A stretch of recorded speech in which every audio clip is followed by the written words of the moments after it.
Bienvenue dans ce tutoriel. J'ai fait cette vidéo aujourd'hui pour vous expliquer comment utiliser la plateforme Kinivisio, une plateforme de visioconférence où vous pouvez tenir des webinaires, des réunions, tout ce que vous voulez. Alors pour ce faire, il faut d'abord aller sur le site kvisio.kinicol.com.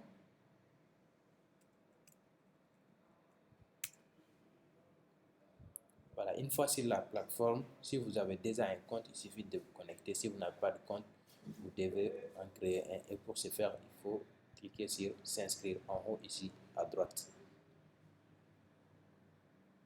Et là, vous mettez votre nom. Par exemple, moi c'est Djibril. Vous mettez une adresse mail. Je vais mettre l'adresse que j'utilise ici.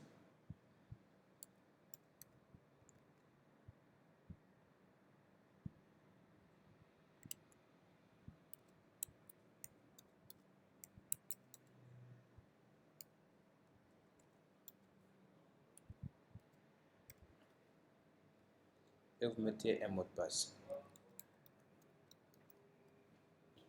Confirmez le mot de passe ici.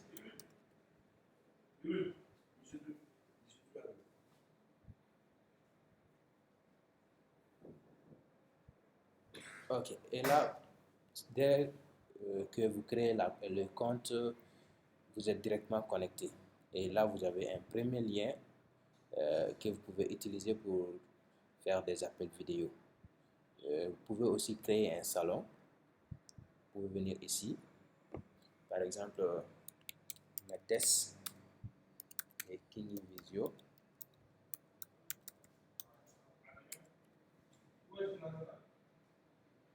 Là, vous avez plusieurs options. Mettre les utilisateurs en sourdine, c'est-à-dire lors de la connexion à ce webinaire ou à cette visioconférence, les utilisateurs rejoignent la salle en sourdine, c'est-à-dire dès qu'ils rejoignent la salle, ils ne peuvent pas parler avant d'activer leur micro.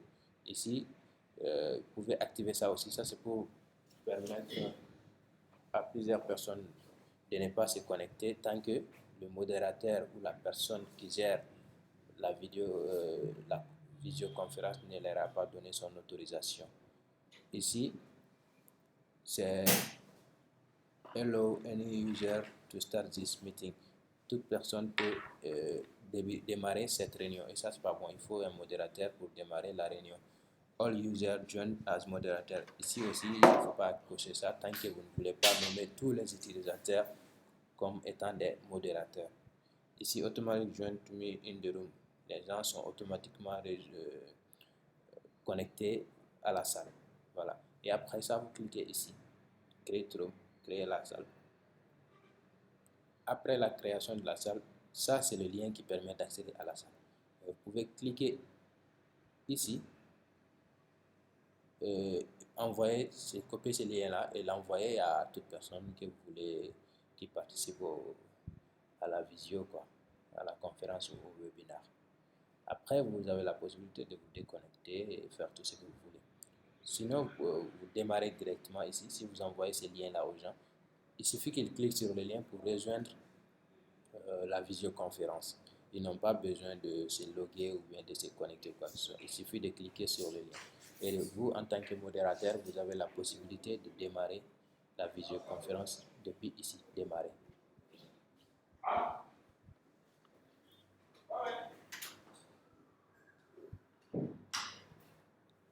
Et voilà, là, on vous demande si vous voulez rejoindre l'audio, c'est-à-dire vous activez votre micro.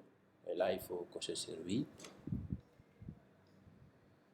Et là aussi, vous cliquez sur You are currently the only person in this conference. Voilà. En tant que modérateur, vous verrez ces boutons-là, bouton pour autoriser à parler, c'est-à-dire si vous voulez que les autres entendent votre voix. You are now unmuted. Et là maintenant, si vous cochez ici, les autres pourront entendre votre voix. Sinon, si vous désactivez, vous voyez rendre silencieux. Si vous désactivez, personne n'entendra votre voix. Si vous voulez quitter le si vous ne voulez pas entendre ce que les autres disent à un moment donné, si vous avez envie de d'utiliser le bouton mute, vous pouvez cliquer ici. Si vous voulez partager votre webcam, c'est ici pour que les autres puissent vous voir. Je vais l'activer pour laisser. Bon, apparemment, voilà.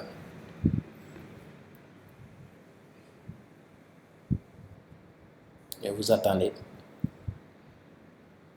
Voilà, les autres pourront faire de même de leur côté aussi pour pouvoir rejoindre la visioconférence avec la webcam. Ici, c'est pour partager votre écran. Si vous, par exemple, vous voulez partager, faire une petite présentation en partageant votre écran, c'est depuis ici que vous cliquez. En tant que modérateur, ce bouton n'apparaît que chez les modérateurs.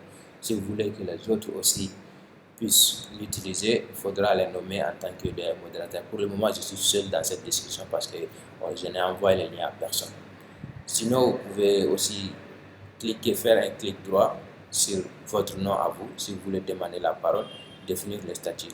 Vous levez la main pour que le modérateur puisse vous donner la parole. Il y a beaucoup de... Ici, vous avez l'action liste. Si vous cliquez ici, vous pouvez soit débuter un sondage, soit charger une présentation. Par exemple, dans le cadre d'une conférence, si vous voulez mettre une présentation ici à la place, parce que là, c'est la présentation par défaut sur la plateforme. Vous pouvez charger votre présentation depuis ce bouton-là. Charger une présentation. Ou ajouter une vidéo externe, tout ce que vous voulez. Vous pouvez débuter un sondage. Voilà. Si vous avez fini de parler et que vous voulez laisser la parole aux autres, il suffit de cliquer sur rendre silencieux. You are now muted. La personne ne vous entendra et les autres pourront continuer à parler. Et si vous voulez reprendre la parole, vous cliquez sur autoriser. You are now unmuted. Et là, vous pouvez à nouveau commencer à parler. Je pense qu'on a fait le tour des fonctionnalités essentielles à savoir sur Kingi Visio. Je vous remercie d'avoir suivi la vidéo. J'espère vous revoir très bientôt. Merci.